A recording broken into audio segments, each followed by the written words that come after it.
जय हिंद दोस्तों। तो आज की इस वीडियो में हम नंबर सिस्टम के कुछ इंपोर्टेंट क्वेश्चन को शामिल किए हैं। ध्यान रहे कि उन्हीं प्रश्नों को शामिल किए हैं जिसकी एग्जाम में आने की संभावनाएं सबसे अधिक हो। दोस्तों तो आपसे इस रिक्वेस्ट है कि इस वीडियो में बने रहिए। दोस्तों तो आइए हम बारी बारी से सारे प्रश्न को सोल्व करते हैं, जिसमें कि आप सभी के सामने ये पहला प्रश्न। दोस्तों ध्यान दें, ये प्रश्न एग्जाम में एक बार नहीं कई बार पूछा गया और ऐसे प्रश्न एग्जाम में आपसे पूछा भी जाएगा, ये सभी लोग ध्यान रखिएगा। दोस्तों प्रश्न क्या है, कह रहा है कि ऐसी संख्या ज्ञात कीजिए जिसे 13 से गुना करने पर उसमें 180 की वृद्धि होती हो। दोस्तों ध्यान दें कि जब कभी भी ऐसा प्रश्न आएगा तो मान लेंगे कि वो संख्या x है। ध्यान दें कि जब कभी भी ऐसा प्रश्न आएगा कहेगा कि ऐसी संख्या ज्ञात कीजिए जिसे 13 से गुना करने पर उसमें 180 की वृद्धि होती हो। दोस्तों तो मान लीजिए कि वह संख्या x है। ध्यान दें, माना कि वह संख्या x है और कह रहा है कि जिसमें 13 से गुना करने पर तो इसमें 13 से गुना कर दीजिए। अब कह रहा है ध्यान दें कि इसमें 180 की वृद्धि होती हो। दोस्तों ध्यान दें, यहाँ पे 13 से गुना करने पर इसी संख्या में 180 की वृद्धि हो रहा है। दोस्तों तो 180 की वृद्धि भी हम कर दिए। अब यहाँ पे ध्यान दें 13x हो गया, यहाँ पे 13x बराबर यहाँ पे x प्लस 180 बचा हुआ है। दोस्तों तो 13x में 1x जाएगा तो कितना बचेगा, 12x है।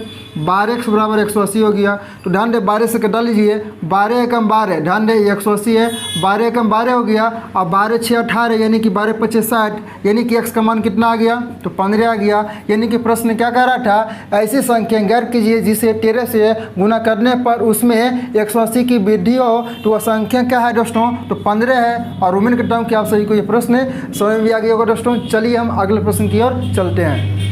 जैसे दोस्तों आप सभी के सामने ये सेकंड प्रश्न। ध्यान दें, प्रश्न कर रहा है कि दो संख्याओं का गुणनफल 1800 है। एक संख्या दूसरी संख्या की दुगनी हो तो बड़ी संख्या क्या है। दोस्तों ध्यान दें, बहुत ही सिंपल है, लेकिन ध्यान रहे कि ऐसे प्रश्न आपसे एग्जाम में पूछा भी जाएगा। दोस्तों ध्यान रहे यहाँ पे करना क्या है, कह रहा है कि दो संख्याओं का गुणनफल 1800 है जिसमें कि एक संख्या दूसरी संख्या की दुगनी है। दोस्तों तो यहाँ पे ध्यान दें, दो संख्या, मान लीजिए कि पहला संख्या दोस्तों यहाँ पे 2x है तो दूसरी संख्या क्या होगा, ध्यान दें यहाँ पे x होगा। कह रहा है ने यहाँ पे कि एक संख्या दूसरी संख्या की दुगनी है। दोस्तों यहाँ पे एक संख्या दुगनी है और दूसरा संख्या x है, तो कह रहा है कि यहाँ पे तो बड़ी संख्या का मान क्या होगा, जिसमें कि दोनों संख्याओं का गुणनफल 1800 दिया हुआ है। दोस्तों ध्यान दें यहाँ पे 2x है और गुना x बराबर दिया हुआ है 1800 रुपये। ध्यान दें यहाँ पे 1800 दिया हुआ है तो 2 से कटा लीजिए। ध्यान दें ये 9, ध्यान दें यहाँ पे कितना बार में जाएगा, 900 बार में जाएगा। तो यहाँ पे x स्क्वायर हो गया, यानी कि x स्क्वायर बराबर कितना आ गया, 900। तो स्क्वायर से ध्यान दें ये अंडर रूट हो गया तो x का मान कितना आ गया, 30 आ गया। दोस्तों हम सभी को निकालना क्या है, ध्यान दें यहाँ पे सबसे बड़ी संख्या, ध्यान दें हम सभी को मान निकालना है सबसे बड़ी संख्या का मान, यानी कि 2x का मान। ध्यान दें यहाँ पे x का मान कितना 30 है, तो हम सभी को निकालना है बड़ी संख्या। तो बड़ी संख्या क्या है, 2x है, यानी कि दोस्तों यहाँ पे 2 गुने क्या करेंगे, 30 करेंगे तो कितना आएगा, 60 आएगा। यानी कि इस प्रश्न का जो आंसर होगा वो कितना होगा, 60 होगा। और उम्मीद करता हूँ कि आप सभी को ये प्रश्न समझ में आ गया होगा। दोस्तों चलिए हम अगले प्रश्न की ओर चलते हैं।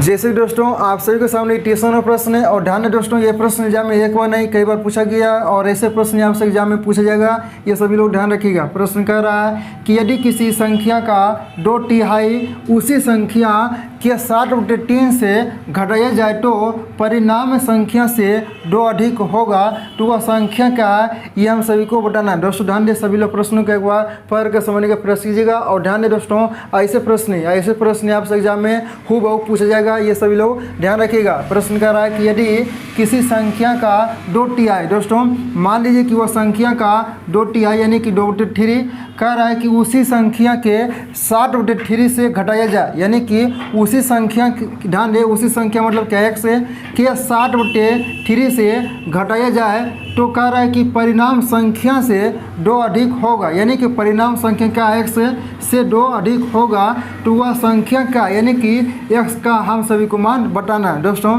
तो यहाँ पर ध्यान दे करना क्या है, यहाँ पर दोस्तों एलसीएम लेंगे, यानी कि 3 और 3 का एलसीएम कितना होगा, 3 होगा। और यहाँ पे 60x हो गया और यहाँ पे 2x हो गया, तो 60x में 2x जाएगा तो कितना बचेगा, 5x है और बराबर x प्लस 2 पर बचा हुआ है। दोस्तों तो यहाँ पे क्रॉस गुना करेंगे, यानी कि 5x बराबर ध्यान दें 3x और प्लस से कितना होगा, 6 होगा। तो 5x में 3x अगर कितना बचेगा 2x बराबर कितना हुआ 6, तो 2 3 6, यानी कि x का मान कितना आ गया, ध्यान दे x का मान आ गया 3। और हम सभी से एक प्रश्न पूछ रहा था कि वह संख्या क्या है, तो हम कह सकते हैं कि वह संख्या जो है 3 है दोस्तों। और उम्मीद करता हूँ कि आप सभी को यह भी प्रश्न समझ में आ गया दोस्तों। और ध्यान दें कि ऐसे प्रश्न आपसे एग्जाम में पूछा जाएगा, और ये प्रश्न एग्जाम में एक बार नहीं कई बार पूछा गया है। और सारे प्रश्न दोस्तों मैंने वही प्रश्न शामिल किए जो एग्जाम में हमेशा पूछ जाते हैं। चलिए हम अगले प्रश्न की ओर चलते हैं दोस्तों। आप सभी के सामने ये 4 नंबर प्रश्न है। ध्यान दें, प्रश्न कह रहा है कि दो संख्याओं में अंतर 14 है तथा उनका योग जो है वह 20 है, तो कह रहा है कि उनका गुणनफल क्या होगा, ये हम सभी को बताना है दोस्तों। करना क्या है, ध्यान दें, तो यहाँ पे कह रहा है कि दो संख्याओं में अंतर जो है वो 14 है।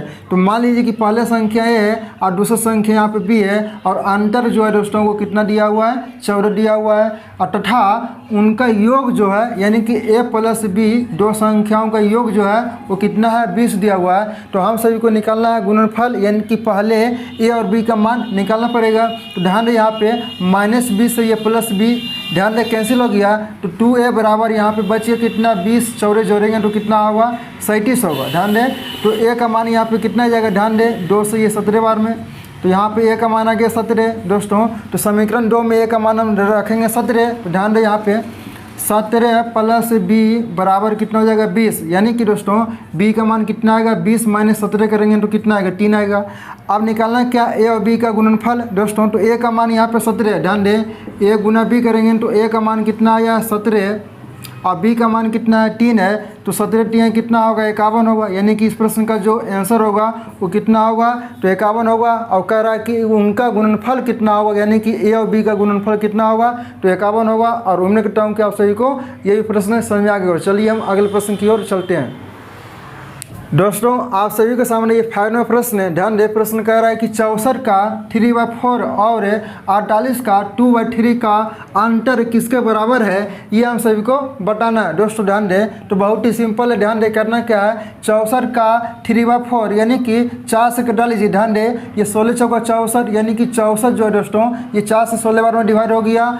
और यहाँ पे आगे कह रहा है कि 48 का 2/3 है दोस्तों, तो यहाँ पे 3 से कटा लीजिए। ध्यान दें, 3 से ये 16 3 48 होगा, यानी कि 16 बार में डिवाइड हो गया दोस्तों। तो 16 3 कितना होगा, ध्यान दें 16 3 48 है। अब कह रहा है कि अंतर है, तो यहाँ पे अंतर करेंगे, और 16 दूनी कितना होगा 32 है। तो जब 48 में 32 जाएगा, ध्यान दें जब 48 में 32 माइनस करेंगे दोस्तों तो कितना आएगा, ध्यान दें यहाँ पे 16 आएगा, यानी कि वह संख्या कितना है, तो 16 है। और यही हम सभी से प्रश्न पूछ रहा था कि किसके बराबर है, यानी कि अंतर किसके बराबर है, तो 16 के बराबर है। और उम्मीद करता हूँ कि आप सभी को ये प्रश्न समझ में आ गया दोस्तों। चलिए हम अगले प्रश्न की ओर चलते हैं।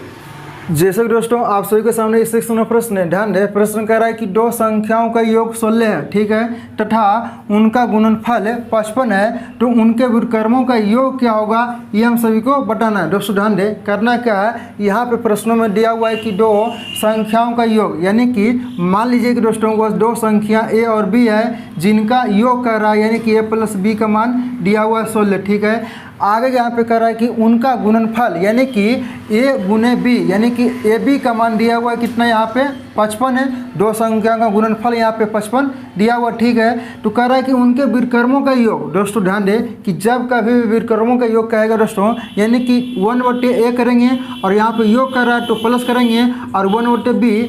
अब यहाँ पे a और b का ऐसे लेंगे, कितना होगा, ध्यान दें ए बी होगा, और ऊपर में क्या हुआ, a प्लस बी होगा दोस्तों, जिसमें कि a प्लस बी का मान दिया हुआ। ध्यान दें, a प्लस बी का मान कितना दिया हुआ है 16, और ए बी का मान कितना दिया हुआ, ध्यान दें यहाँ पे 55। तो इस प्रश्न का आंसर हो गया आपका 16/55। ध्यान दें, आपका इस प्रश्न का आंसर यही हो गया 16/55। और उम्मीद करता हूँ कि आप सभी को ये प्रश्न समझ आ गया दोस्तों। और ध्यान दें, ऐसे प्रश्न आपसे एग्जाम में पूछा जाएगा, ये सभी लोग ध्यान रखिएगा दोस्तों। चलिए हम अगले प्रश्न की ओर चलते हैं दोस्तों। आप सभी के सामने ये 7 नंबर प्रश्न है। ध्यान दें, प्रश्न कह रहा है कि पहले 100 प्राकृत संख्याओं में कितनी अभाज्य संख्या, ये आप सभी को बताना है दोस्तों। तो ध्यान दें, ये आप सभी के लिए जीके है। ध्यान दें, ये आप सभी के लिए जीके है। आप सभी लोग याद रखिएगा कि पहले यानी कि प्रथम 100 प्राकृत संख्याओं में अभाज्य संख्याओं की संख्या कितनी होती है, तो ध्यान रखिएगा कि टोटल 25 होता है। ये आप सभी के लिए जीके है दोस्तों। ध्यान दें, मैथ के प्रश्न है, लेकिन ये आप सभी के लिए जीके है। याद रखिएगा कि प्रथम 100 प्राकृत संख्याओं में अभाज्य संख्याओं की कुल संख्या 25 होती है दोस्तों। तो ध्यान है कि आज की इस वीडियो में इतना इतना ही, और उम्मीद करता हूँ कि आज की क्लास में जितने भी प्रश्न आपको समझाए जाए सारे प्रश्न आपको अच्छे समझ में आ गए दोस्तों। और आपसे भी रिक्वेस्ट है कि अगर आप चैनल पर नए चैनल को सब्सक्राइब कर ले और साथ टीवी लाइकन दबा लें ताकि जो हमारी आने वाली क्लास हो उसकी भी नोटिफिकेशन आपको मिल सके दोस्तों। तो आज की वीडियो में इतना ही, और आज की क्लास आपको ये कैसा लगा ये मुझे कमेंट सेक्शन में जरूर बताएं दोस्तों। मिलते हैं हम अगले वीडियो के साथ, जब तक के लिए जय हिंद जय भारत।